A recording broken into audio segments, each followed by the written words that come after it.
أن الله يعلم ما يسرون وما يعلنون إنه لا يحب المستكبرين وإذا قيل لهم ماذا أنزل ربكم قالوا أساطير الأولين ليحملوا أوزارهم كاملة يوم القيامة ومن أوزار الذين يضلونهم بغير علم ألا ساء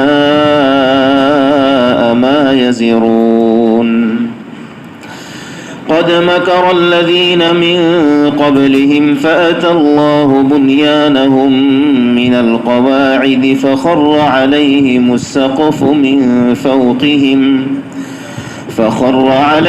السقف من فوقهم وأتاهم العذاب من حيث لا يشعرون ثم يوم القيامة يخزيهم ويقول أين شركائي الذين كنتم تشاقون فيهم قال الذين أوتوا العلم إن الخزي اليوم والسوء على الكافرين الذين تتوفاهم الملائكة ظالمي أنفسهم فألقوا السلم ما كنا نعمل من سوء بلى إن الله عليم بما كنتم تعملون فادخلوا أبواب جهنم خالدين فيها فلبئس مثوى المتكبرين وقيل للذين اتقوا ماذا أنزل ربكم قالوا خيرا للذين أحسنوا في هذه الدنيا حسنة ولدار الآخرة خير ولنعم دار المتقين جنات عدن يدخلونها تجري من تحتها الأنهار لهم فيها ما يشاءون كذلك يجزي الله المتقين الذين تتوفاهم الملائكة طيبين يقولون سلام عليكم ادخلوا الجنة بما كنتم تعملون هل ينظرون إلا أن تأتيهم الملائكة أو يأتي أمر ربك كذلك فعل الذين من قبلهم وما ظلمهم الله ولكن كانوا أنفسهم يظلمون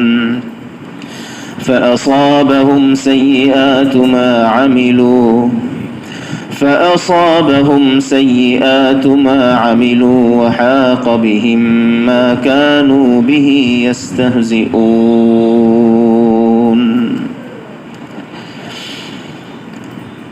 صدق الله مولانا العظيم وصدق رسوله النبي الكريم ونحن على ذلك من الشاهدين والشاكرين والحمد لله رب العالمين اللهم صل على محمد وعلى آل محمد كما صليت على إبراهيم وعلى آل إبراهيم إنك حميد مجيد اللهم بارك على محمد وعلى آل محمد كما باركت على إبراهيم وعلى آل إبراهيم إنك حميد مجيد أستغفر الله الذي لا إله إلا هو الحي القيوم وأتوب إليه أستغفر الله الذي لا إله إلا هو الحي القيوم وأتوب إليه أستغفر الله الذي لا إله إلا هو الحي القيوم وأتوب إليه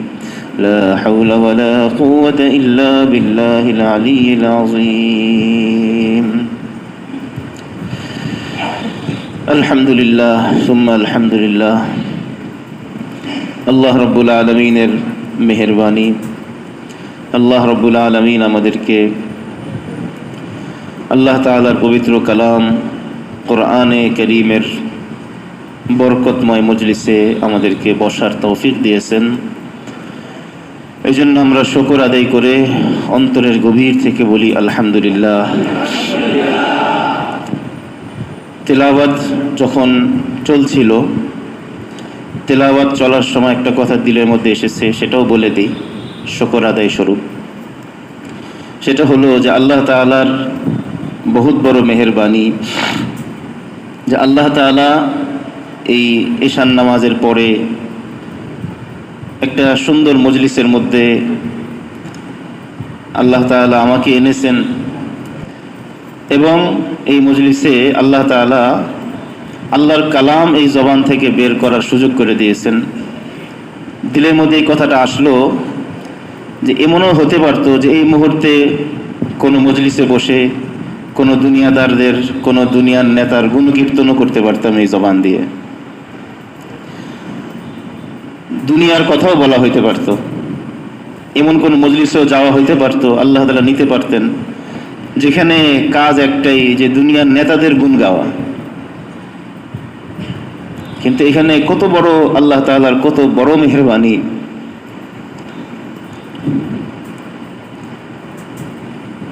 যে আল্লাহ তাআলা আমাদের কোনো যোগ্যতা ছাড়া, কোনো ক্ষমতা ছাড়া, কোনো পাওয়ার ছাড়া আল্লাহ তাআলা নিজ গুণে নিজ দয়ায় এই জবান থেকে দুনিয়ার কোনো কথা বের না করে, দুনিয়ার কোনো মানুষের, কোনো মখলুকের গুণ গাওয়া, কোনো মখলুকের আলোচনা বের না করে আল্লাহ তাআলা তার পাক কালামের উচ্চারণে জবান থেকে বের করলেন।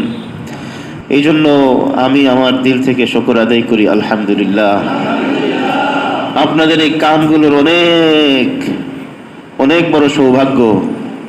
এই মুহূর্তে এই কানে কত দুনিয়াদারি কথাও শোনা হওয়া লাগতে পারত, গান বাজনাও কানে আসতে পারত, বিশেষ করে যেগুলো আমাদের বর্তমান দুনিয়ার সবচেয়ে নিকৃষ্ট জিনিস, দুনিয়ার মানুষের গুণ গাওয়া, নেতাদের গুণ গাওয়া কিছু পয়সার জন্য, কিছু দুনিয়াবি স্বার্থে। এর থেকে নিচু মানের কাজ হতে পারে না, এর থেকে নিচু মানের কাজ হতে পারে না। দুনিয়ার সামান্য দুনিয়ার স্বার্থে দুনিয়ার এক নেতা, তাও সে বেনামাজি, তাও সে এমন যে যার দিন সম্পর্কে কোনো ইলম নাই, কোনো জ্ঞান নেই, এই মানুষটার গুণ গায় কিছু মানুষ, আর কিছু মানুষ এগুলো শোনে। আল্লাহ তাআলা আমাদের কানগুলোকেও দুনিয়াদারদের গুণকীর্তন শোনা থেকে হেফাজত ফরমান। এই জবানে মওত পর্যন্ত আল্লাহর গুণ গাইব, আর এই কানে মওত পর্যন্ত আল্লাহর গুণ গাওয়া শুনবো। আল্লাহ তাআলা আমাদেরকে তৌফিক নসিব ফরমান। এটা আল্লাহর মেহেরবানি, এটা আমাদের কোনো অর্জন না, আমাদের গায়ের জোরে কোনো অর্জন না, এটা যেটা আমরা অর্জন করেছি। আল্লাহ দিয়েছেন, আল্লাহ দিয়েছেন, কত মানুষকে আল্লাহ দেন না এটা। তো সেই মানুষদের কান পর্যন্ত আওয়াজ পৌঁছে দেওয়ার জিম্মাদারি আমাদের আছে। তো আলহামদুলিল্লাহ, দিলের মধ্যে একটা শুকরের অনুভূতি আসলো, তো সেটা প্রকাশ করলাম। আশা করি, বিশ্বাস করি যে আল্লাহ তাআলা খুশি হয়েছেন। তো আজকে সূরাতুন নাহল, এই সূরার 2টা রুকু তেলাওয়াত করা হয়েছে। আয়াত নম্বর হিসাবে 22 নম্বর আয়াত থেকে 34 নম্বর আয়াত পর্যন্ত তেলাওয়াত হয়েছে। আল্লাহ তাআলা তেলাওয়াতকৃত আয়াতসমূহ আমাদেরকে বোঝার এবং এ থেকে শিক্ষা অর্জন করে নিজেদের জিন্দেগিকে সাজানোর তৌফিক নসিব ফরমান।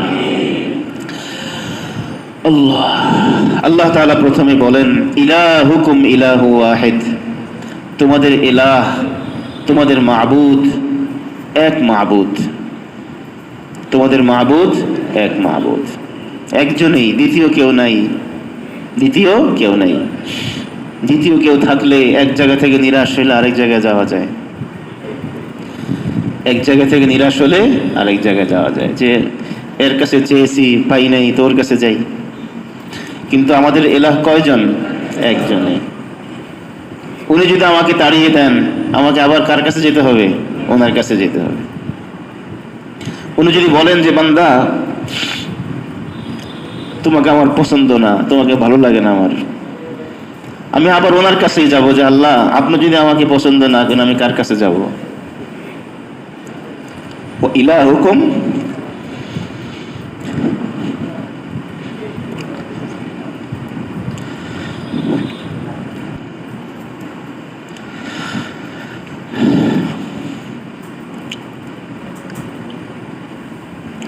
এক বুজুর্গ উনি এমন সিজদা করতেন, তাহাজ্জুদের সময় উঠতেন, তা প্রতিদিন তাহাজ্জুদে উনি একটা কথা শুনতেন আল্লাহর কাছে। আসমান থেকে আওয়াজ আসতো যে বান্দা তোমার নামাজ কবুল হয় নাই, তোমার এই সিজদা কবুল হয় নাই। পর দিন আবার উনি উঠে যান, আবার সিজদা করেন। প্রতিদিন শুনে যে তোমার সিজদা কবুল হয় নাই, উনি আবারও সিজদা করেন। তো ওনার খাদেম ওনাকে বললো যে হযরত আপনার তো আওয়াজে আসতেছে সিজদা কবুল হয় নাই, আপনি কেন সিজদা করেন? তো উনি তখন বললেন যে আমার তো আর কোনো ইলাহ নাই, আছেই তো একজন। উনি যদি কবুল না করে তা আমি কার কাছে যাব? যদি আমার আরেক ইলাহ থাকতো তো এক ইলাহ কবুল না করলে আরেক ইলাহের কাছে আমি যেতাম। আমার তো আছেই একজন, উনি কবুল করলো আমি ওনার, উনি কবুল না করলো আমি ওনার। এই কথা যেদিন বললো সেদিন আসমান থেকে আওয়াজ আসলো যে বান্দা তোমার অতীতের সব সিজদা আমি কবুল করে নিলাম। এটা একটা ঘটনা, এটা কোনো দলিল না, কিন্তু এটা একটা মনের হাল, মনের কাইফিয়াত। আসমান থেকে আওয়াজ আসা কোনো দলিল না এগুলো। হ্যাঁ, শয়তানও আওয়াজ করতে পারে, কিন্তু একটা বাস্তবতা এটা যে বান্দা আল্লাহ তাআলার ইবাদত সে এই জন্য করবে না যে আল্লাহ কবুল করবেন, কবুল না করলে আমি নামাজ বাদ দিয়ে দিব। না না, আমি তো ইবাদত করব আল্লাহর হুকুম, আল্লাহ কবুল করলেও আমি আপনার, কবুল না করলেও আমি আপনারই। আল্লাহ, আজীব কথা। তো এই ঘটনাটা শোনার পরে ওয়াসওয়াসা দূর হয়ে যায়।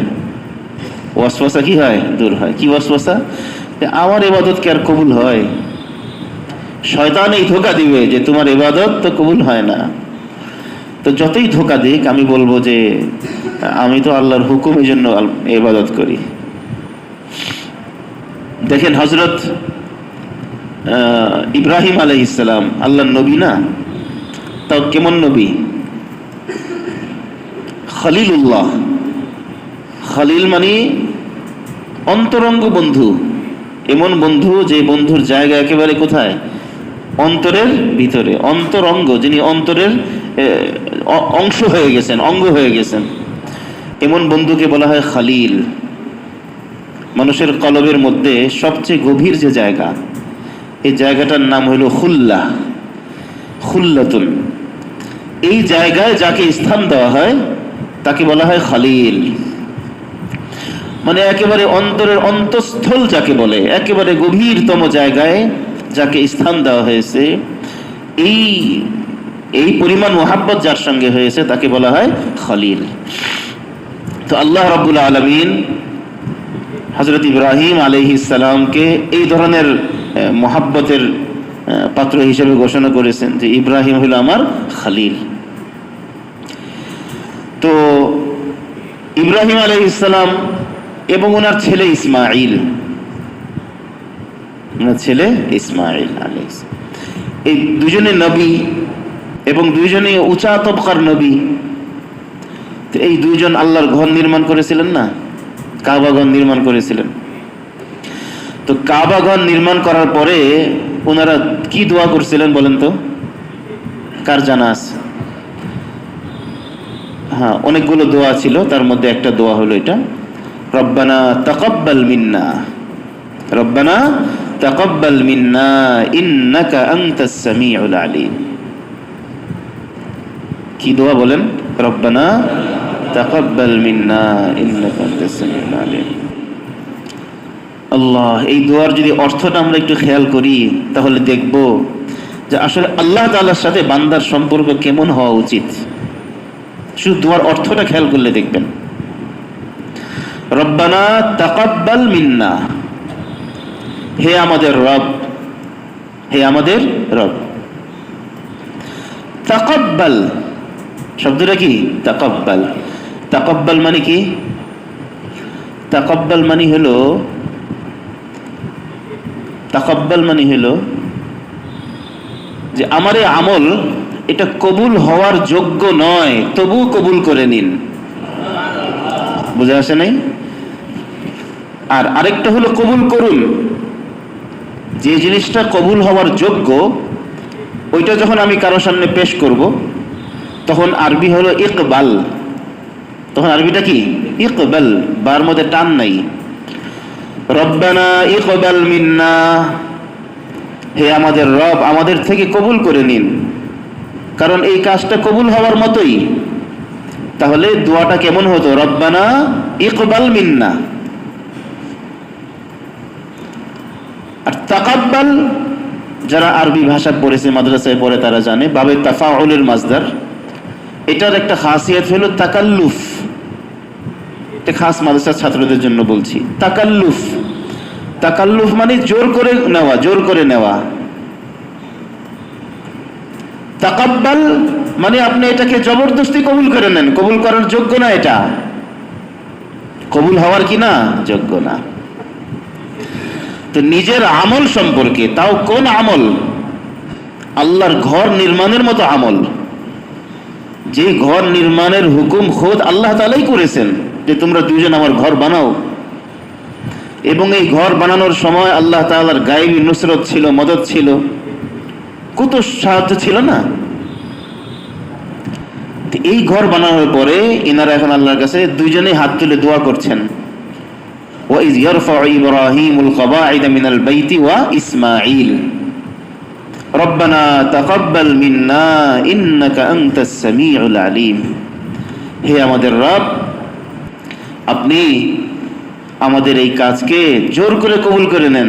তাকাব্বাল মানে কবুল হওয়ার যোগ্য নয়, তবুও কবুল করে নেন। এর মানে নিজের আমল সম্পর্কে আমাদের কাইফিয়াত, মনোভাব তেমনই থাকবে যে আমার যে আমল, এই আমল তো কবুল হওয়ার যোগ্য না। তাই বলে কি আমল বন্ধ করে দিব? না, আমল করব, আমার যথাসাধ্য পুরোপুরি সুন্দর মতো আমল করব, করে বিশ্বাস এটা রাখবো যে আল্লাহ, যে আমলটা আমি করেছি আপনার কাছে পেশ হওয়ার মতো না এটা, তবু আপনি দয়া করে এটাকে কবুল করে নেন। কিন্তু আমাদের মনোভাব হলো আমরা যেদিন একটু তাহাজ্জুদ পড়তে পারি, যেদিন একটু জিকির আজকার করতে পারি, যেদিন একটু বেশি ইবাদত বন্দেগী করতে পারি, সেদিন যেন আল্লাহর কাছে আমাদের একটা আলাদা পাওনা হয়ে যায়, একটা কি হয়ে যায়? আলাদা দাবি তৈরি হয়ে যায় যে এত কিছু করলাম। অথচ ইব্রাহিম, ইসমাইল আলাইহিস সালাম, ইনারা আল্লাহর ঘর নির্মাণ করার পরও কোনো দাবি নাই, বরং করজোর নিবেদন যে মাওলা কবুল হওয়ার যোগ্য না, তবু কবুল করে নেন। তো কথাটা এই জন্য বলা যে আমাদের ইলাহ কয়জন? একজন। উনি কবুল করলো আমরা ওনার, কবুল না করলো আমরা ওনারে। যাব কোথায়? যাওয়ার তো রাস্তা নেই। এই জন্য একটা দোয়া আছে, হ্যাঁ, লা হাওলা ওয়ালা কুওয়াতা ইল্লা বিল্লাহ, লা মালজা ওয়ালা মানজা মিনাল্লাহি ইল্লা ইলাইহি। আজীব দোয়া, লা হাওলা ওয়ালা কুওয়াতা ইল্লা বিল্লাহ। লা হাওলা, লা হাওলা, লা হাওলা মানে হলো গুনাহ থেকে বাঁচা সম্ভব নয়, ওয়ালা কুওয়াতা নেক কাজ করাও সম্ভব নয়, ইল্লা বিল্লাহ আল্লাহর তৌফিক ছাড়া, আল্লাহর তৌফিক ছাড়া। এরপরে বলছেন লা মালজা, কোনো আশ্রয় স্থল নেই, কোনো ঠিকানা নেই, ওয়ালা মানজা অথবা ওয়ালা মানজা, মুক্তির কোনো জায়গা নেই, নাজাতের কোনো স্থান নেই, মিনকা ইল্লা ইলাইক, আপনার কাছ থেকে, আপনার কাছ থেকে বিতাড়িত হয়ে, আপনার কাছ থেকে সরে এসে আবার আপনার কাছে যাওয়া ছাড়া আমাদের কোনো রাস্তা নেই। বুঝেন নাই কথাটা?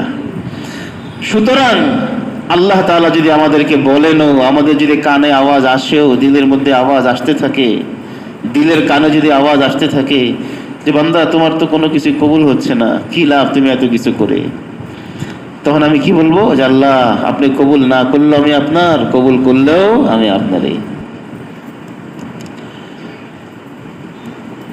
ফাফিরু ইলাল্লাহ, ফাফিরু ইলাল্লাহ, তোমরা আল্লাহর কাছে যাও।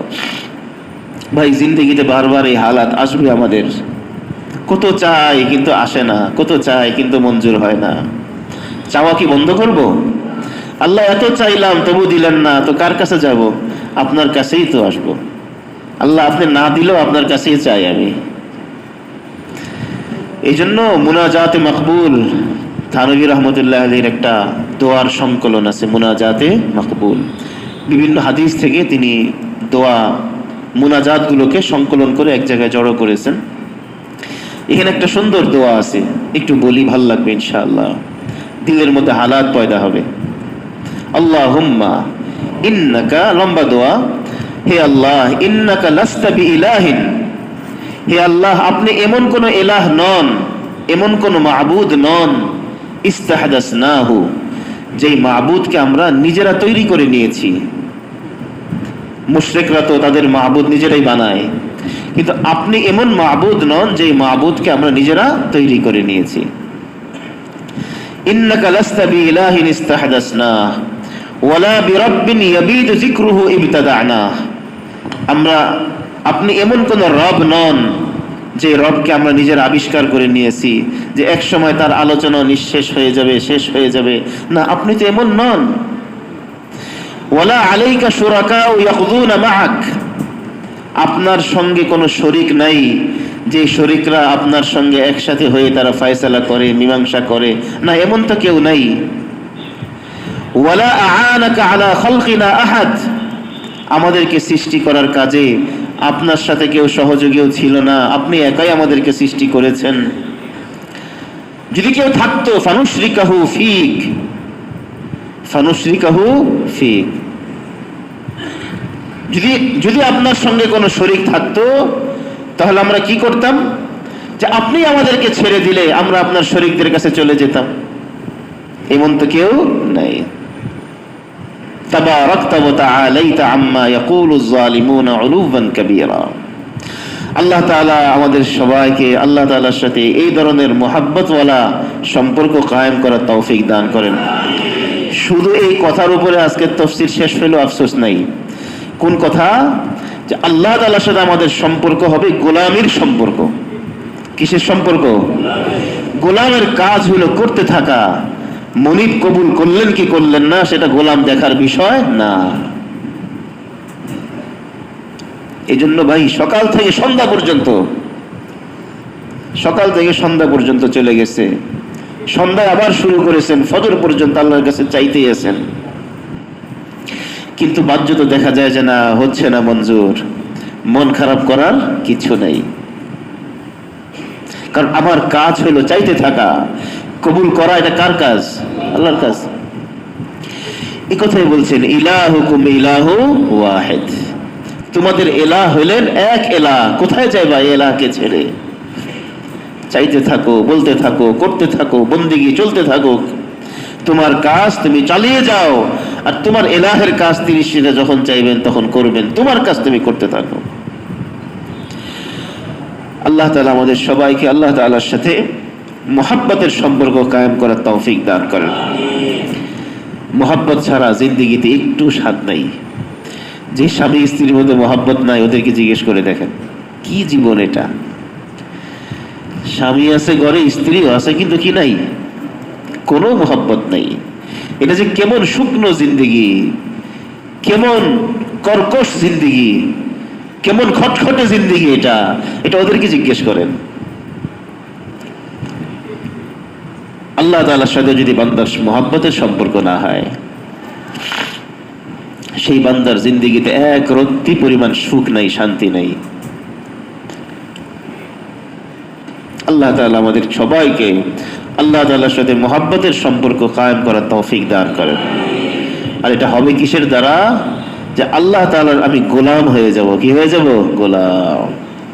আর এই কথাই বলবো যে মাওলা আপনি আমারটা নিলেও আমি আপনার, না নিলেও আমি আপনারই।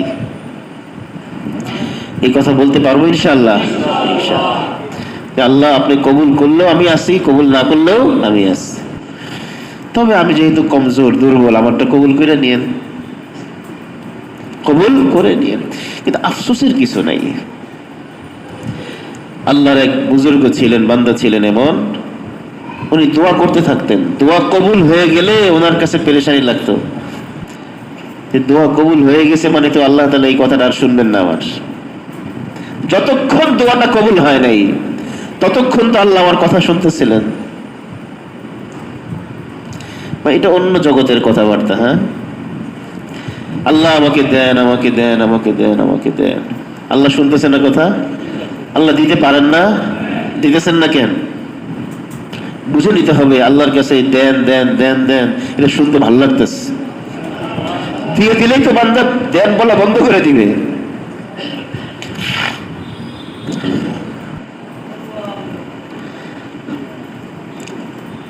বাচ্চা চায় না মার কাছে। যদি কোনো মার এমন হয় যে মার কাছে ভালো লাগে যে আমার কাছে চাইতেছে, মা দিবে, আরো চাও। দিলে কি বাচ্চা আর চাইবে? দিলে তো ওটা নিয়ে ব্যস্ত হয়ে যাবে। না দেওয়া পর্যন্ত সে মাকে নিয়ে ব্যস্ত। যেই না চকলেটটা পেয়ে গেল, খেলনাটা পেয়ে গেল, সে কিন্তু খেলনা নিয়ে ব্যস্ত হয়ে যাবে, আর মার খবর থাকবে না তার।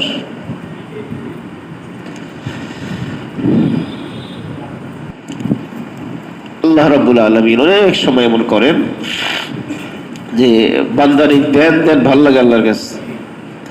আল্লাহ জানে যে আমার বান্দা এমন, যারা দিয়ে দিলে তো ওইটা নিয়ে ব্যস্ত হয়ে যাবে। বাস্তব কথা, যত কিছু আল্লাহর কাছ থেকে চেয়ে পেয়ে গেছি ওইটা নিয়ে ব্যস্ত হয়ে গেছি। যতক্ষণ পাই নাই ততক্ষণ চাওয়া অব্যাহত ছিল। এর অর্থ এটা না যে আল্লাহ আপনি দিয়েন না, এটা না। চাইবো তো ইসরারের সাথে, চাইবো তো ফকিরের মতো, কিন্তু পেয়ে যাওয়ার পরে যেন আল্লাহকে ভুলে না যাই, আল্লাহকে ভুলে না যাই।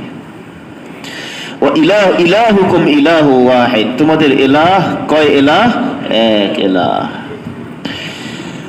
আল্লাহ। আল্লাহ তাআলা আমাদেরকে আমাদের অন্তর থেকে সমস্ত খারাপই আল্লাহ বের করে দেন। মুহাব্বতের জন্য দিল সাফ হওয়া জরুরি। যত বেশি আবর্জনা দিলের মধ্যে কম যাবে ততই মুহাব্বত বাড়বে। আল্লাহ তাআলার মুহাব্বতের সাথে সবচেয়ে বড় সাংঘর্ষিক জিনিস হইল দুনিয়ার মুহাব্বত।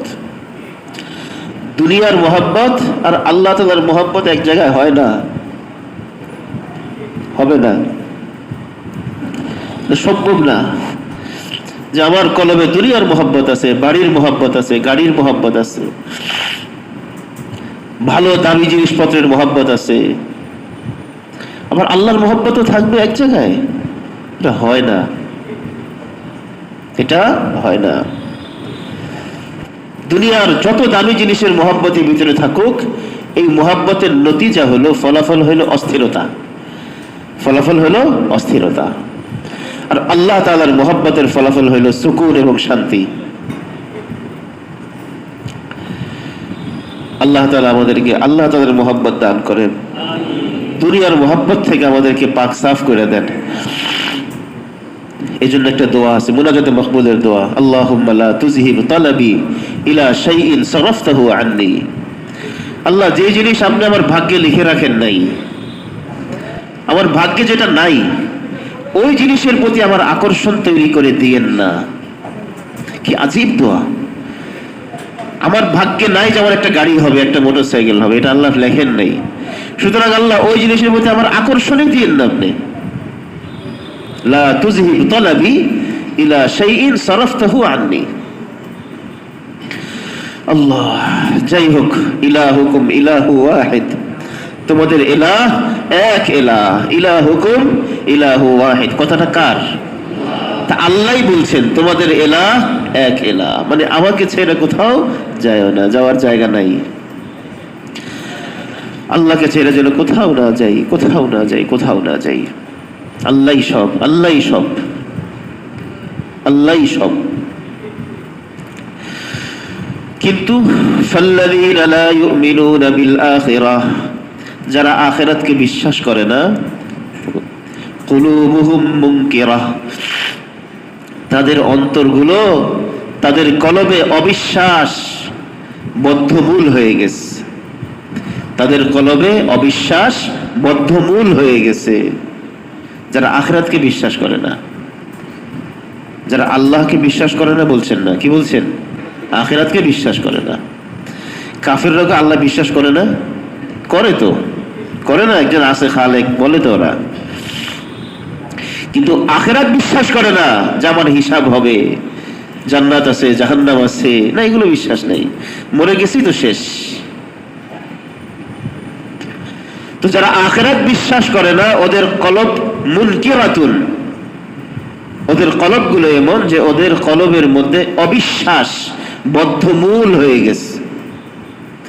ওয়াহুম মুস্তাকবিরুন, এবং তারা অহংকারী।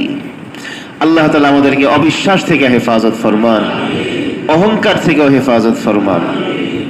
লা জারামা, আল্লাহ বলেন কোনো সন্দেহ নাই, এই বিষয়টি নিশ্চিত বিষয়। আন্নাল্লাহা ইয়ালামু মা ইউসিররুনা ওয়া মা ইউ'লিনুন, যে তোমরা মানুষ যা কিছু লুকায় এবং যা কিছু প্রকাশ করে, আল্লাহ সব জানেন। যা লুকায় আর যা প্রকাশ করে, আল্লাহ সব জানেন। এরপর আল্লাহ বলেন, ইন্নাহু লা ইউহিব্বুল মুস্তাকবিরিন, যারা অহংকারী তাদেরকে আল্লাহ তাআলা ভালোবাসেন না। অহংকারীদেরকে আল্লাহ কি করেন না? ভালোবাসেন না।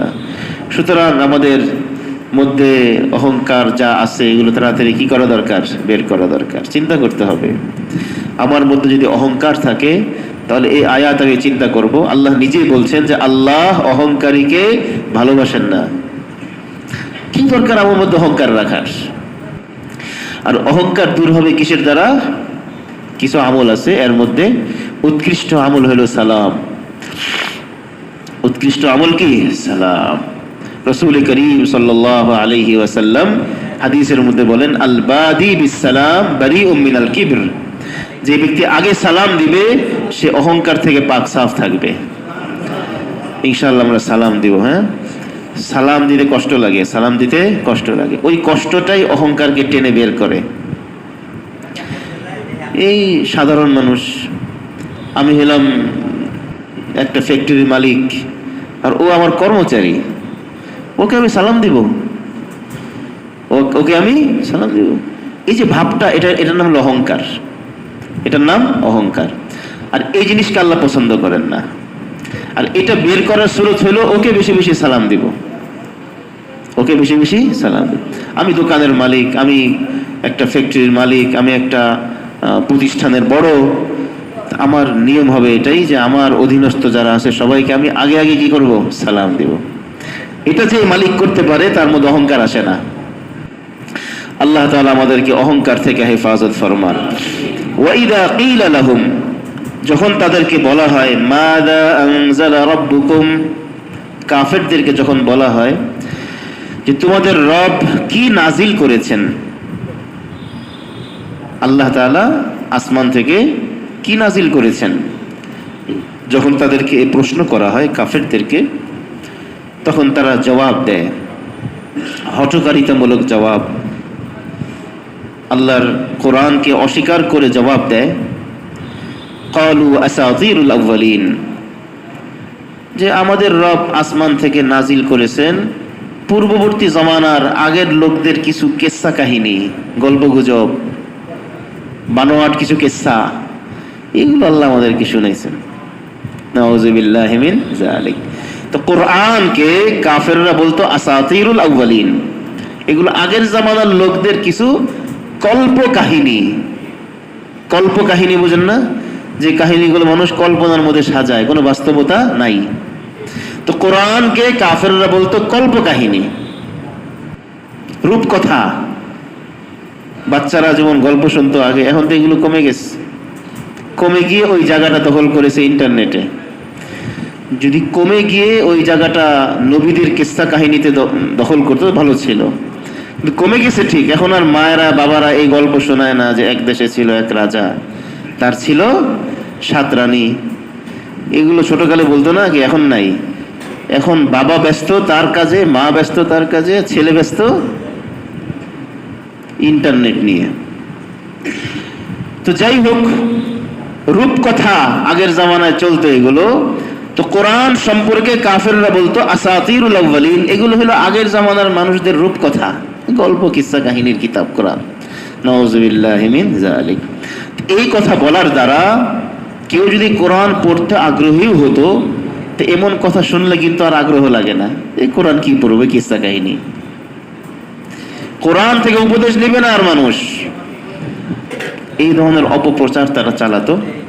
এই অপপ্রচারের কারণে আরো অনেক মানুষ, নিজেরা তো পথভ্রষ্ট হয়েছেই, আরো অনেক মানুষ তাদের এই অপপ্রচারের কারণে পথভ্রষ্ট হয়েছে। তো আল্লাহ বলেন এর পরিণতি কি? এর পরিণতি হলো লিয়াহমিলু আওজারহুম কামিলাতান ইয়াউমাল কিয়ামাহ, যে কিয়ামতের দিন এরা যারা কোরআনকে এই কি বলে, কিস্সা কাহিনী বলে, যারা কোরআনকে বলে যে এগুলো রূপকথার গল্প, তো তারা কিয়ামতের দিন নিজেদের গুনাহ তো নিজেদের কাঁধে বহন করবেই। ওয়া মিন আউজারিল্লাযীনা ইউদিল্লুনাহুম বিগাইরি ইলম, এবং সম্পূর্ণ জ্ঞানহীন ভাবে যাদেরকে তারা পথভ্রষ্ট করেছিল, রাস্তা থেকে সরিয়ে দিয়েছিল, অর্থাৎ এদের কথা শুনে যারা কোরআনের দিকে আসে নাই, ওদের গুনাহগুলো এরা বহন করবে। তো এই আয়াতের বড় শিক্ষা হলো এটা, একটা লোক নিজেও গুমরাহ, আবার সে অন্যকেও কি করছে, গুমরাহ করছে। তাহলে তার উপর নিজের গুনাহ যেমন আসবে, অন্যদের গুনাহ তার উপরে আসবে। সুতরাং আল্লাহ তাআলার কাছে দোয়া করি, আল্লাহ তাআলা আমাদেরকে এই ধরনের অন্যের গুনাহের বোঝা বহন করার এই মুসিবত থেকে হেফাজত ফরমান। কিন্তু আমরাও কিন্তু করে ফেলি, যদি এই আয়াত কাফেরদের সম্পর্কে, কিন্তু এই হালাত কিন্তু আমাদের মধ্যেও আছে, আছে না? আল্লাহ না করুক, আমার দেখা দেখি যদি আমার পরবর্তী কেউ কোনো গুনাহে লিপ্ত হয়, কার দেখা দেখি? আমার দেখা দেখি, তো ওর গুনাহ কিন্তু আমার কাঁধেও আসবে। সুতরাং ফেসবুকের দাওয়াত দেওয়ার কি নাই, দরকার নেই। ফেসবুকের মধ্যে কয়টা গুনাহ বলেছিলাম না, জুমার বয়ানে বলেছিলাম, কয়টা গুনাহ? 3টা গুনাহ, বদগুমানি, বদজবানি, বদনিগাহি। কয়টা গুনাহ? 3টা গুনাহ। এটা আছেই, ইল্লা মাশা আল্লাহ। খুব কিছু, অল্প কিছু মানুষ এই 3 গুনাহ থেকে বেঁচে ফেসবুক ব্যবহার করতে পারে, বাকি বেশিরভাগ মানুষ এই 3টা গুনাহে লিপ্ত হয় ফেসবুক যারা ব্যবহার করে। কি কি গুনাহ বলেন না শব্দগুলো? আমি ইনশাআল্লাহ 9:30 শেষ করে দেব, একটু ব্যস্ততা আছে, এর মধ্যে যতটুকু বলা যায়। হ্যাঁ, কি? বদগুমানি, বদজবানি, বদনিগাহি। বদগুমানি মানে হলো, ইদানিং এই কথাগুলো একটু বেশি বলছি আলহামদুলিল্লাহ, জরুরি বিধায়, প্রসঙ্গ অপ্রসঙ্গ সব জায়গায় বলে ফেলছি, একটু ফাঁক পেলেই কথা এগুলো বলি আর কি। কয়টা জিনিস আছে? বদগুমানি, বদজবানি, বদনিগাহি। বদগুমানি মানে হলো কুধারণা। কি ধারণা? কুধারণা। এই ফেসবুকের দ্বারা বিভিন্ন মানুষ সম্পর্কে আমাদের মনের মধ্যে একটা কুধারণা সৃষ্টি হয়। ও এই কাজটা করলো, ও এই কাজটা করলো, ও এই কাজটা করলো। এই কুধারণা এত খারাপ জিনিস, এর দ্বারা নিজের নেক আমল নষ্ট হয়।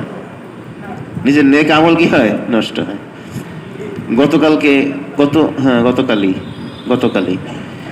গতকাল এক ভাই বললেন যে ফেসবুকে একটা সংবাদ পেয়েছি যে অমুক ব্যক্তি এমন কাজ করেছে, অমুক ব্যক্তি এমন কাজ করেছে, ফেসবুকে এসেছে। আমি বললাম যে অমুক ব্যক্তি এমন কাজ করেছে, এটা কতটুকু নিশ্চিত? উনি বললেন যে এটা 90% নিশ্চিত। 90% নিশ্চিত। আমি বললাম 90% নিশ্চিত কি করে হলেন? এটা না, এটা নিশ্চিত। এটা কি? আস্তে আস্তে দুর্বল হইতেছে, কিন্তু এটা কি নিশ্চিত।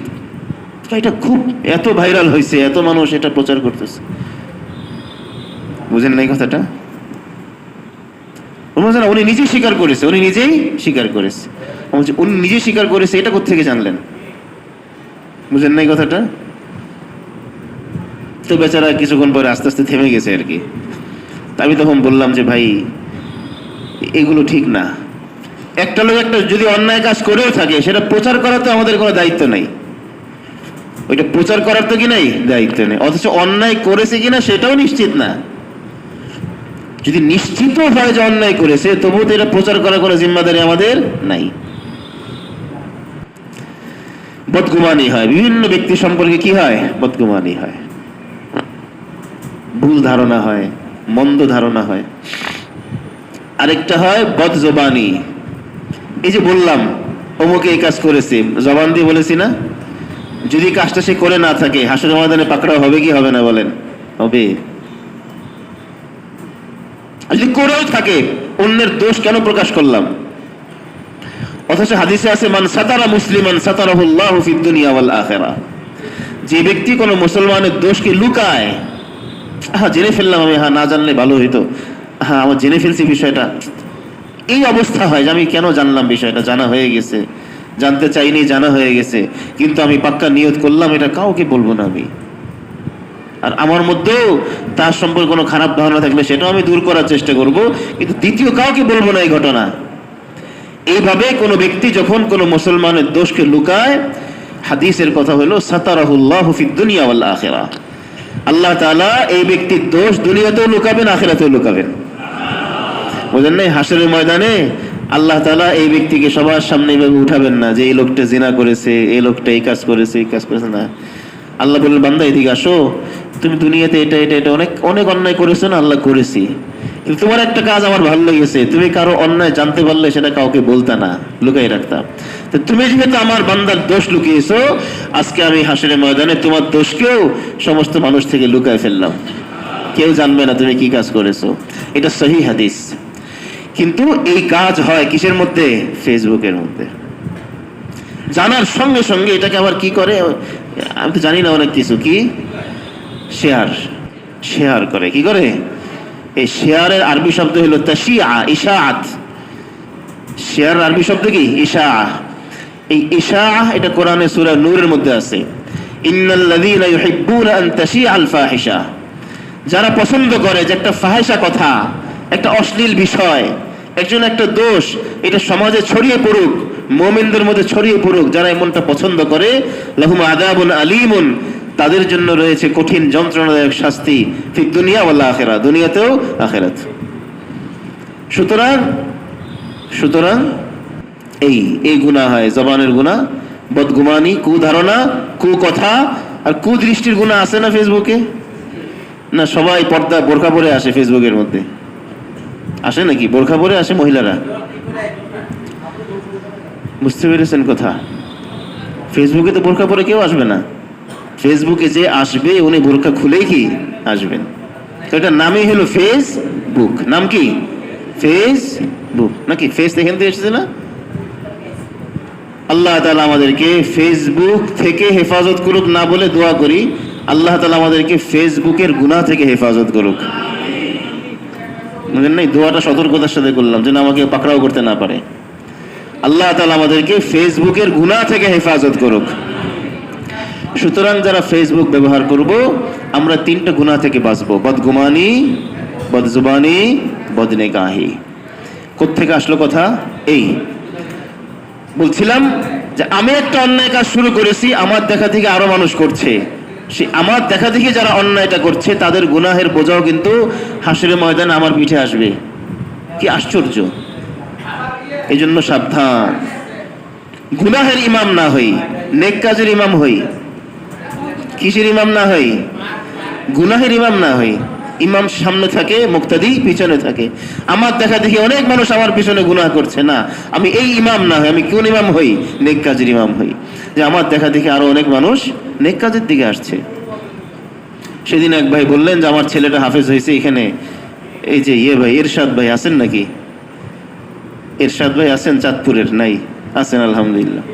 এরশাদ ভাই বললেন যে আমার ছেলে এখানে ইব্রাহিম সে হাফেজ হয়েছে। এটা শুনে ওনার এক ভাই বললেন যে তোমার ছেলে হাফেজ হয়েছে, আমার ছেলেটাও মাদ্রাসায় দিয়ে দাও। তো উনি কিসের ইমাম হইলেন? নেক কাজের ইমাম। কিসের ইমাম? নেক কাজের ইমাম। তোমার ছেলে মোবাইল কিনছে, ফেসবুক চালায়, আমার ছেলেকে একটা কিনে দাও, আমার ছেলেকে একটা কিনে দাও। এটা কিসের ইমাম হইল? গুনাহের ইমাম হইল। আল্লাহ তাআলা আমাদেরকে নেক কাজের ইমাম হওয়ার তৌফিক দান করেন। তোমার ছেলেকে ইংলিশ মিডিয়ামে পড়াও, তোমার ছেলেকে ওই কি বেনামাজিদের কাছে পড়াও। হ্যাঁ, তোমার ছেলে যার কাছে সকালবেলা পড়া শুরু করে ও ফজরের নামাজ পড়ে না, আমার ছেলেকেও দাও। তো এটা কিসের ইমাম হইল? গুনাহের কাজের ইমাম হইল। হ্যাঁ, তোমার ছেলে কোথায় পড়ে? মাদ্রাসায় পড়ে। কখন উঠে ঘুম থেকে? ফজরের আগে 4টার সময় উঠে যায়, গরমে আরো আগে উঠে যায়। তো আমার ছেলেটাকে দাও না একটু ভাই, আমার ছেলেটাও যেন অভ্যাসটা করতে পারে। এটা হইলো কিসের ইমাম? নেক কাজের ইমাম। তো যারা বদ কাজের ইমাম হবে, তো ইমাম সাহেবের নিজের গুনাহ আছে, মুক্তাদিদের গুনাহ কি আছে? এটাই বলছেন আল্লাহ তাআলা, আলা সাআ মা ইয়াজিরুন। কত নিকৃষ্ট বোঝা, যে আমার নিজের বোঝা আমার কাঁধে, অন্যদের বোঝা আমার কাঁধে। আলা সাআ মা ইয়াজিরুন। সুতরাং কোন গুনাহের কাজ করার আগে সাবধান। হ্যাঁ, বিবাহের অনুষ্ঠানের সময় সব হাবি জাবি দাওয়াত টাওয়াত করে অন্যদেরকে বুঝাই দিলেন, তোমরা এমনটা কইরো। এটা মনে করবেন না যে আমার বিবাহে আমি যা যা গুনাহ করেছি এটা শুধু এতটুকু গুনাহ আমার আমলনামে আসবে, তা না।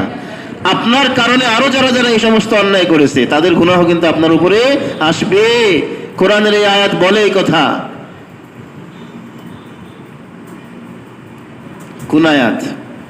সূরা নাহলের 25 নম্বর আয়াত। সুতরাং আমরা এবার একটু বিপরীত দিকে চলা শুরু করি। ইউটার্ন নেই, কি নেই? ইউটার্ন। গুনাহের দিকে চলছি, না, এবার একটু ইউটার্ন নেই, কি নেই? ইউটার্ন। ইউ মানে কি? ইংরেজি ইউ। চলছি উল্টা দিকে, এবার একটু ঘুরে আবার আসল দিকে চলতে থাকি। পারবো ইনশাআল্লাহ। সমস্ত রসুমাত বর্জন করি, সমস্ত রসম রেওয়াজ ছাড়ি এগুলো। বিবাহের মধ্যে ডালা সাজানো, কি সাজানো? ডালা সাজানো ছাড়ি। সব এক কাপড়ের হলুদ শাড়ি পরে, ছেলেরা হলুদ জামা পরে অনুষ্ঠান করা ছাড়ি। এটা ছাড়তে হবে, এটা ছাড়তে হবে। আমি যদি না ছাড়ি তাহলে আমার পরবর্তীরাও ছাড়বে না, কারণ ওরা কি বলবে? যে ওনারা করছে। সুতরাং ওনারা করছে বলা মানে গুনাহ কিন্তু কার কাঁধে চাপিয়ে দিলাম? ওনাদের কাঁধে। তারও হবে গুনাহ যে করছে, কিন্তু ইমাম সাহেবেরও হবে। ভাই, এই ধরনের গুনাহের কাজের ইমাম না হয়। আইম্মাতান ইয়াহতাদুন, সূরা সাজদার মধ্যে আছে আয়াত। আল্লাহ, ইমাম শব্দই আছে। শুধু মসজিদে ইমাম সাহেব ইমাম না, আমরা সবাই কিন্তু ইমাম। আমরা সবাই ইমাম। কেউ ভালো কাজের ইমাম, কেউ গুনাহের কাজের ইমাম। যেমন সূরা সাজদার মধ্যে আছে আল্লাহ এই ওয়াজআলনা মিনহুম আইম্মাতান ইয়াহদুনা বিআমরিনা লাম্মা সাবারু। বনী ইসরাঈলের কথা বলছেন, যে বনী ইসরাঈলের মধ্যে কিছু মানুষ তারা যখন সবর করেছে, তো তাদেরকে আমি কি বানিয়েছি? আইম্মাতান, ইমাম বানিয়েছি। মসজিদের ইমাম না, আইম্মাতান ইয়াহদুনা বিআমরিনা, তারা আমার দ্বীনের কথা মানুষকে শোনাতো, এই ইমাম। সুতরাং আমরা ভালো কাজের ইমাম হইতে রাজি আছি তো ইনশাআল্লাহ। ইমামের চাকরি নিতে কষ্ট আছে, যদি ইমাম হইতে হয় ভালো কাজের, কষ্ট করতে হবে। কষ্টটা হইল লাম্মা সাবারু, সবর করতে হবে, অনেক মানুষের কথা শুনতে হবে। বুঝে আসছে না? এই কথাই শুনতে পারি না আমরা। যারও কিছু বুঝ আছে যে করা উচিত নয়, সে পারে না কেন? কথা শোনার ভয়ে। কিসের ভয়ে? কথা শুনতে রাজি আছি ইনশাআল্লাহ, যে আমি দ্বীনের উপর অবিচল থাকবো, যত কথা আসে আসুক, যত কথা আসে আসুক, পারবো ইনশাআল্লাহ ভাই, হিম্মত করি ইনশাআল্লাহ, হিম্মত করি। যাই হোক, অনেক কথা হয়ে গেল। এরপর আল্লাহ রাব্বুল আলামিন বলেন, ক্বাদ মাকারাল্লাযীনা মিন ক্বাবলিহিম, তাদের আগের লোকেরা, মক্কার কাফেররা যেমন ষড়যন্ত্র করেছে ইসলামের বিরুদ্ধে, এদের আগেও যারা ছিল তারাও দ্বীনের বিরুদ্ধে, যার যার নবীর জামানায় সেই ধর্মের বিরুদ্ধে তারাও ষড়যন্ত্র করেছিল। কিন্তু ফাআতাল্লাহু বুনিয়ানাহুম মিনাল কাওয়াইদ, কিন্তু আল্লাহ রাব্বুল আলামিন তাদের ভিত্তি মূলকে, ফাউন্ডেশনকে নড়বড়ে করে দিয়েছেন। ফাআতাল্লাহু বুনিয়ানাহুম মিনাল কাওয়াইদ, এটা দুইটা অর্থ। একটা হলো তাদের ষড়যন্ত্রের ফাউন্ডেশন, ষড়যন্ত্রের ভিত্তি, এটাকে আল্লাহ নড়বড়ে করে দিয়েছেন। আরেকটা হলো তাদের ঘর বাড়ি, তাদের ঘর বাড়ি। যাদের আখিরাতে বিশ্বাস নাই, তারা দুনিয়ার আসবাবের উপর অনেক বেশি ঈমান রাখে। ওরা ভাবে যে আমার কিচ্ছু হবে না, আমার এত সুন্দর বাড়ি, আমার কোনো সমস্যা নেই। সেই লোকের মতো কি গত বছর এক লোক মারা গেছে ভাই, খুব শুনেন, এগুলো ওয়াজ, এগুলো জিন্দেগির ওয়াজ। এক লোক, তার ছেলে ডাক্তার, এরপরে সে বিয়ে করিয়েছে এক ডাক্তার দেখে, মেয়ে তাহলে বৌমাও ডাক্তার, বৌমাও কি ডাক্তার। উনিও ধনাঢ্য ব্যক্তি, কোটিপতি। তো উনি বললেন যে আমার কোনো চিন্তা নাই, আমার ঘরে 2 ডাক্তার। কি বলেছেন? আমার কোনো চিন্তা নাই, আমার ঘরে 2 ডাক্তার। এই কথাটা বলেই ধরা খেয়ে গেছেন। বলা দরকার ছিল কি, কি দরকার ছিল? আলহামদুলিল্লাহ আমার ঘরে 2 ডাক্তার আছে, প্রয়োজন অপ্রয়োজনে লাগবে, কিন্তু আমার তো সবকিছু চাইতে হবে আল্লাহ তাআলার কাছেই। আমার ডাক্তার আমার কিচ্ছু করতে পারবে না। কিন্তু উনি বলেছে আমার কোনো টেনশন নেই, আমার ঘরে কয় ডাক্তার? 2 ডাক্তার। আমি অসুখ বিসুখ যাই হই, কোনো সমস্যা নেই, ডাক্তার 2 জন আছে ঘরে। এই লোক হঠাৎ করে এমন এক রোগে পড়লো, 2 ডাক্তার কিচ্ছুই করতে পারতেছে না। বুঝেন নাই? ছেলে পেরেশান, বাবার এমন রোগ হয়েছে কিছুই করতে পারতেছে না। বৌমা সেও পেরেশান, কি করবে, কোনো কুল কিনারা পাচ্ছে না। আমাকে আসাদ ভাই ঘটনা শুনিয়েছেন, আমার চাচাতো ভাই আছে আসাদ ভাই। এরপরে শুরু হলো অ্যাম্বুলেন্স নিয়ে হাসপাতাল দৌড়াদৌড়ি, কোথাও আইসিইউ খালি নাই। আইসিইউ ছাড়া হবে না কাজ, আইসিইউ খালি নেই। অবশেষে এক জায়গায় আইসিইউ পাওয়া গেল, সেখানে যেতে যেতে পথে ওনার ইন্তেকাল হয়ে গেছে। আমার ভাইয়েরা, কোনদিন দুনিয়ার আসবাবের উপরে ঈমান রাখা যাবে না। ঈমান থাকবে কার উপরে? আল্লাহর উপরে। এক আল্লাহর উপরে ঈমান থাকবে আমার। তো দুনিয়াদার লোকেরা যারা আখিরাতকে বিশ্বাস করে না, ওরা ওদের দুনিয়ার ঘর বাড়ি, দুনিয়ার আসবাবকে অনেক বেশি শক্তিশালী মনে করে। তো আল্লাহ বলেন, ফাআতাল্লাহু বুনিয়ানাহুম মিনাল কাওয়াইদ, তোমার দুনিয়ার এই ভিত্তিকে আমি নড়বড়ে করে দিয়েছি। এত বিশাল বাড়ি করেছো, এত মজবুত ছাদ, পাইলিং, ফাউন্ডেশন সব মজবুত, কিন্তু ঘোড়ায় ধরে আমি টান দিয়েছি। দেওয়াতে ফাখাররা আলাইহিমুস সাকফু মিন ফাওকিহিম, এই মজবুত ছাদ তোমাদের মাথার উপরেই ভেঙে পড়েছে। ওয়া আতাহুমুল আযাবু মিন হাইসু লা ইয়াশউরুন, এমন দিক থেকে শাস্তি এসে গেছে যেই দিক থেকে শাস্তি আসার কল্পনাও তারা করে নাই। বুঝেন নাই ভাই? আয়াতটা ভালো করে কানের মধ্যে লাগাই। এমন দিক থেকে শাস্তি এসেছে যেই দিক থেকে শাস্তি আসার তারা কল্পনা করে নাই। আল্লাহর আযাব সাধারণত এমনই হয়, আল্লাহর আযাব সাধারণত এমনই হয়, যেই দিকটাকে মানুষ সবচেয়ে নিরাপদ মনে করে ওই দিক থেকে আল্লাহর আযাবটা আসে।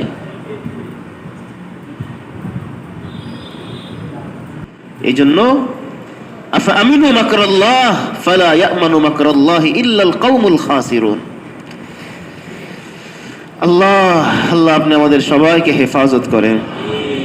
গুনাহ করতেছে, আল্লাহ ঢিল দিয়ে রেখেছেন। এমন এক দিক থেকে আযাব আসবে কল্পনাও করতে পারবে না বান্দা। গুনাহ ছাড়বো ইনশাআল্লাহ ভাই, ইনশাআল্লাহ।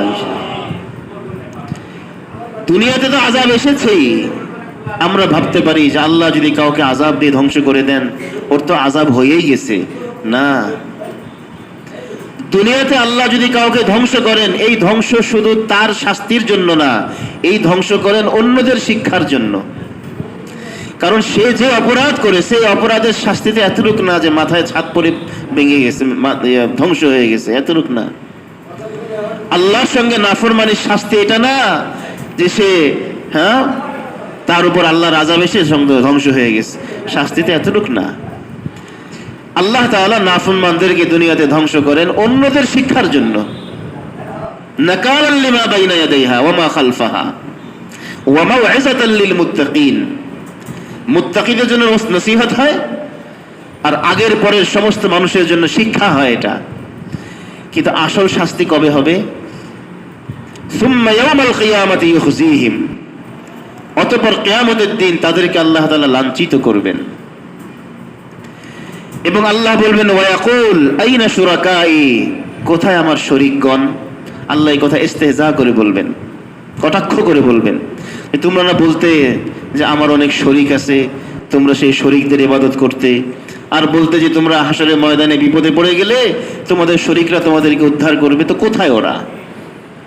ওরা কোথায়? আইনা শুরাকাই আল্লাযীনা কুনতুম তুশাক্কুনা ফীহিম, যাদের ব্যাপারে তোমরা মুসলমানদের সঙ্গে তর্ক করতে, ঝগড়া করতে। মুসলমানরা বলতো যে না কোনো শরীক নাই, তোমরা বলতে না আছে। তো কোথায়? ডাকো ওদেরকে। একদিকে আল্লাহ তাআলা এই কথা ওদেরকে বলবেন, ওদের উপর এক মানসিক যন্ত্রণা। অপরদিকে মুসলমান যারা ঈমানদার এবং ইলমওয়ালা তারাও বলবে ক্বালাল্লাযীনা উতুল ইলমা ইন্নাল খিজিয়াল ইয়াওমা ওয়াস-সুআ আলাল কাফিরিন, যে আজকে লাঞ্ছনা অপমান কাফেরদের উপরে পড়তে থাকুক, আরো পড়ুক। তো হাসরের ময়দানে কিয়ামতে পরকালে কাফেরদের শাস্তি হবে। কোন কাফেরদের? আল্লাহ বিবরণ দিচ্ছেন, খেয়াল করেন। আমি একটু সময় আরেকটু নেই, পৃষ্ঠাটা শেষ করেই ফেলি। কাফেরদের উপরে আল্লাহর শাস্তি। কাফের কারা? একটু খেয়াল করে শুনবেন।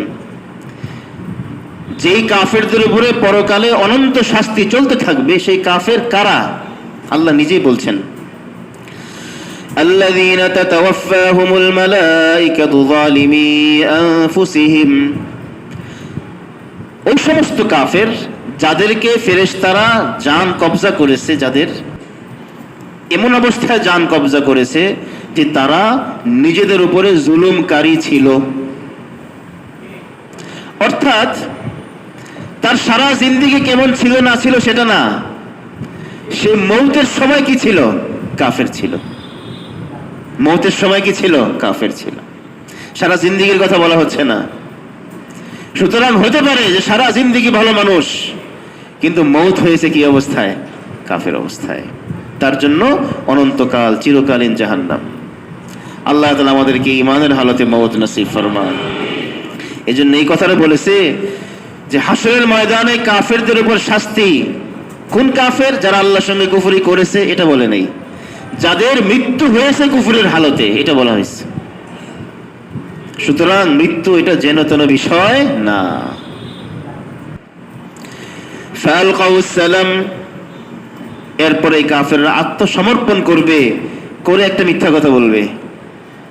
মা কুন্না না'মালু মিন সু, কাফেররা বলবে আল্লাহ আমরা তো কোনো অন্যায় কাজ করি নাই দুনিয়াতে। বালা, আল্লাহর পক্ষ থেকে জবাব আসবে আলবাত করেছ, আলবাত অবশ্যই করেছ অন্যায় কাজ।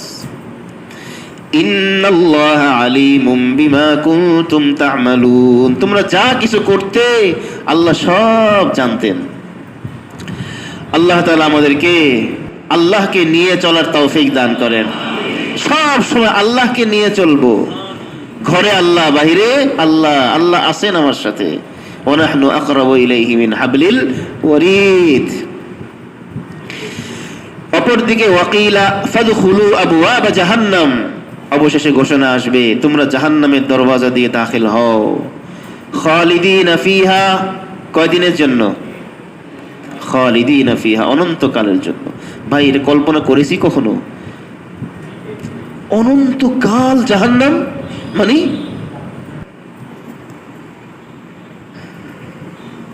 বাস্তবিক যদি কেউ কল্পনা করতে পারে, তার জান থাকবে না, রূহ বের হয়ে যাবে তার ভয়ে। যদি কেউ বাস্তবে এটা কল্পনা করতে পারে যে অনন্তকাল জাহান্নাম, কয়দিন,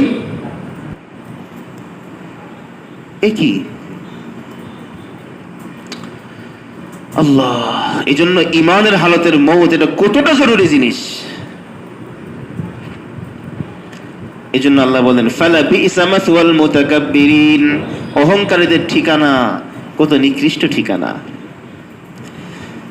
এরপর আল্লাহ আবার আমাদেরকে সান্ত্বনা দিচ্ছেন, ওয়াকিলা লিল্লাযীনা ইত্তাকাউ মাযা আনজালা রাব্বুকুম, মুত্তাকিদেরকে যখন বলা হয় যে তোমাদের রব কি নাজিল করেছে, আমাদেরকে যখন বলা হয় যে তোমাদের রব কি নাজিল করেছে আসমান থেকে, ক্বালু খায়রা, তো মুত্তাকিরা বলে খায়রা, আল্লাহ কল্যাণ অবতীর্ণ করেছেন।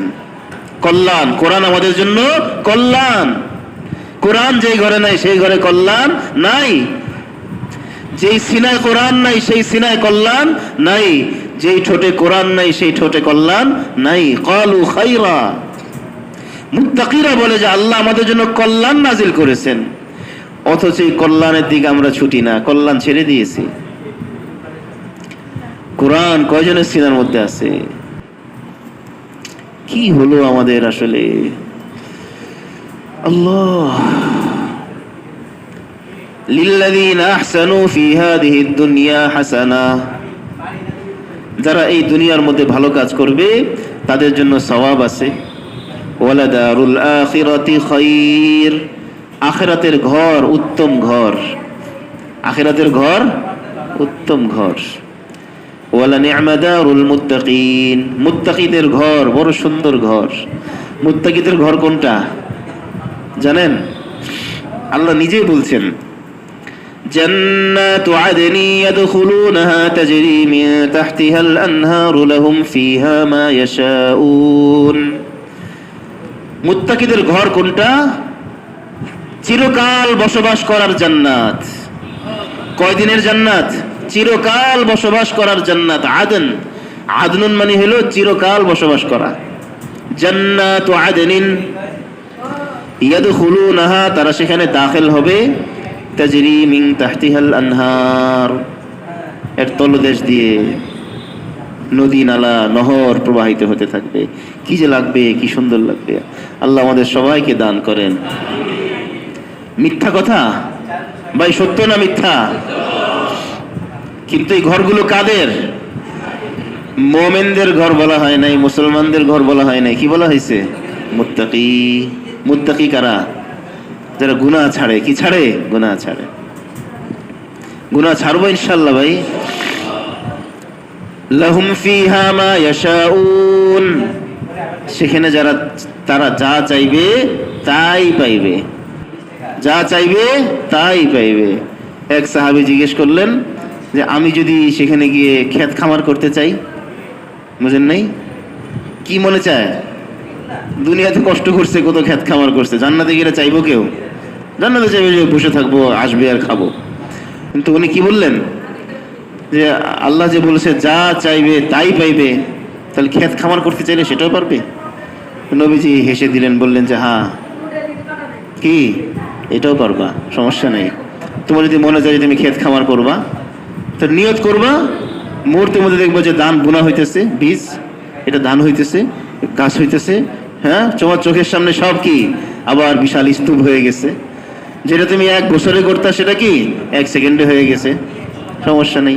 তোমার যদি মনে চায় যে না আমি 1 সেকেন্ডে চাই না, সেটা আমি 1 বছরে চাই, হইতে পারে, সমস্যা কি? যা চাইবা তাই হবে। তো আমাদের এখানে এক ছোট ভাই আছে, ভাইয়ের ভাতিজা আছে একজন, ও এই আয়াত শুনে প্রশ্ন করেছে জান্নাতে যা চাইবে তাই পাইবে। তাহলে কেউ যদি এক জান্নাতে গিয়ে তার থেকে বড় জান্নাতে যেতে চায়, যে আল্লাহ আমাকে ওইটা দেন, বুঝেন নাই কথাটা? হ্যাঁ, যেমন রাসূল করিম সাল্লাল্লাহু আলাইহি ওয়াসাল্লাম যে জান্নাতে আছে, একজন জান্নাতি সে তার থেকে নিচু জান্নাতে আছে, কিন্তু সে শুনেছে যে জান্নাতে যা চাওয়া যায় তাই পাওয়া যায়। তো সে যদি চায় যে আল্লাহ আমাকে এই জান্নাত না, আমাকে ওইটা দেন, এটা পাবে কিনা? বুঝেন নাই কথাটা? আমি কি উত্তর দেবো? এটা তো আল্লাহর জিনিস, ইনশাল্লাহ গিয়ে চাই, দেখি কি হয়। হ্যাঁ, যাওয়ার পরে চেয়েই দেখি কি হয়, তাই না? আগে তো যাই, আগে তো যাই, আগে তো কি যাই। জীবনে এক সর্বশেষ যে জাহান্নামী জান্নাতে যাবে, আর জাহান্নামে আর কেউ থাকবে না জান্নাতে যাওয়ার মতো, বুঝেন নেই? ও বলবে না যে আল্লাহ আপনি কি আমার সাথে মশকরা করেন? আছে না হাদিসে যে জান্নাত, তুমি জান্নাত এই যে দেখতেছো এইটা এবং এটার মতো আরো 10টা তোমাকে দিয়ে দিলাম। তখন সে কি বলবে যে আল্লাহ আপনি রব্বুল আলামিন, সারা দুনিয়ার সারা জাহানের বাদশা হয়ে আপনি আমার সাথে মশকরা করেন? বুঝলেন? একটু বড় মানুষ যদি ছোট্ট কারোর সাথে মশকরা করে, এটা মানায়? যে যেমন সে তার লেভেলে কারোর সঙ্গে কি করবে? মশকরা করবে, একটু হাসি মজাক করবে। একজন বিশাল উচ্চপদস্থ কর্মকর্তা ও মশকরা করে কার সাথে?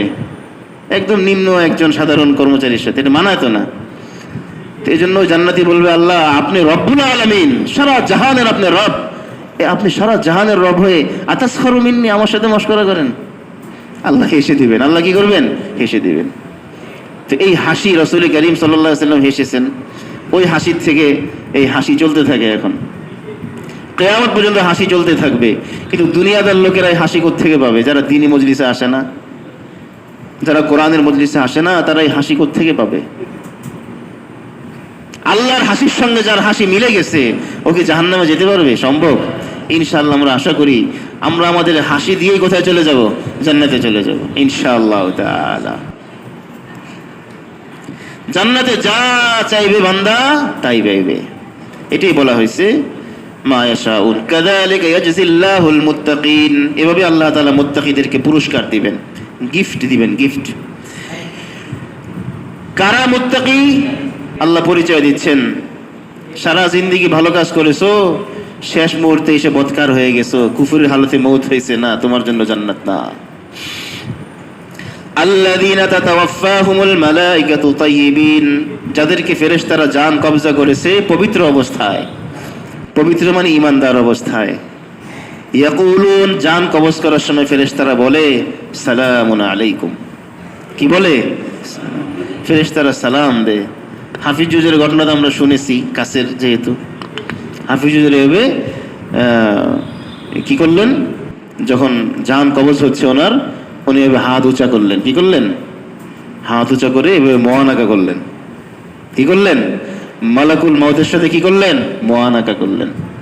আল্লাহ তাআলা আমাদেরকে তৌফিক দান করেন। সব সেরে বললেন যে আমাকে চাদর দিয়ে ঢেকে দাও। সাদা চাদর ছিল, বললেন আমাকে চাদর দিয়ে কি করো? ঢেকে দাও। কত সুন্দর মউত। সালামুন আলাইকুম, ফেরেশতারা কি বলবে এসে? সালামুন আলাইকুম। আল্লাহ তাআলা এমন পাক সাফ মউত আমাদের সবাইকে দান করেন। এই জন্য জিন্দেগিটা পাক সাফ বানাইতে হবে। গন্ধা আবর্জনায় ভরে গেছে আমাদের জিন্দেগি, গুনাহে ভরে গেছে। ওইটাই তো আসল, আখিরাতেই তো আসল। সামান্য কয়েকটা দিনের দুনিয়ায় কি দরকার আমার গুনাহ করার? কি দরকার? কি দরকার? আর আসলে গুনাহের মধ্যে তো মজা নাইও। আসলে রসিবান মানুষ সে গুনাহে মজা পায় না, গুনাহে মজা পায় না। আচ্ছা, এরপরে কি হবে? সালাম দিবে। সালাম দিয়ে বলবে উদখুলুল জান্নাতা বিমা কুনতুম তা'মালুন। দুনিয়াতেই ঘোষণা শুনে ফেলবে উদখুলুল জান্নাহ। উদখুলু মানে প্রবেশ করো, আল জান্নাহ জান্নাতে, বিমা কুনতুম তা'মালুন তোমার নেক আমলের বরকতে জান্নাতে প্রবেশ করো। বুঝেন নাই? তুমি যেহেতু সারা জিন্দেগি ফেসবুক চালিয়েছো, জান্নাতে প্রবেশ করো বলবে? তুমি যেহেতু প্রতিদিন 1000 বারে 3টা গুনাহে লিপ্ত হয়েছো, সুতরাং জান্নাতে প্রবেশ করো, সালামুন আলাইকুম বলবে? তুমি যেহেতু ইউটিউবে ঢুকে নজরের গুনাহ করতে করতে রাত পার করেছো, জান্নাতে দাখিল হও বলবে? ভাই বাদ দে, এগুলো বাদ দেই, এইসব তামাশা বাদ দেই।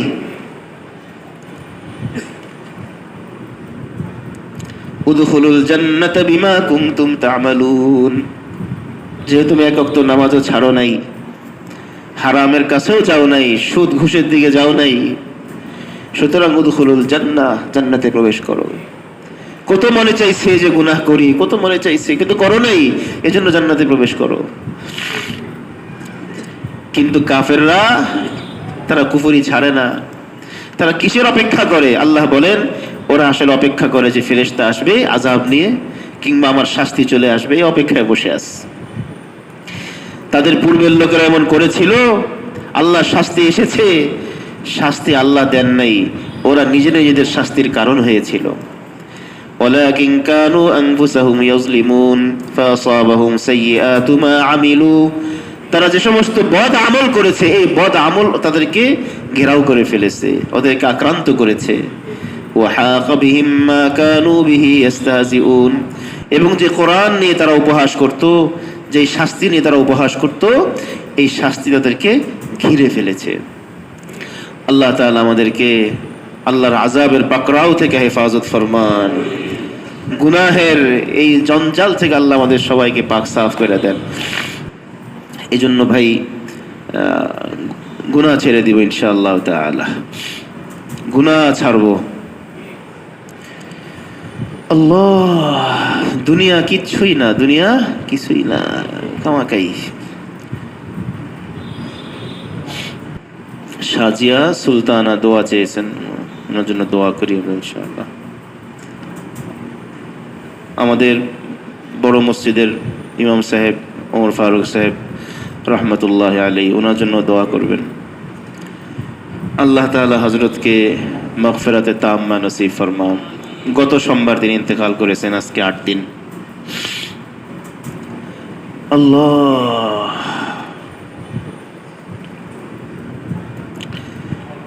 আর কি কি যেন কথা ছিল ভুলে গেছি। ইয়া আল্লাহ, একটা ব্যাগ আনার কথা ছিল আমার, আমি সরাসরি বাসা থেকে আসি নাই, আরেক জায়গা থেকে এসেছি, আজকে দৌড়ে আনতে পারিনি, আগামী সপ্তাহে ইনশাল্লাহ দিয়ে দিব।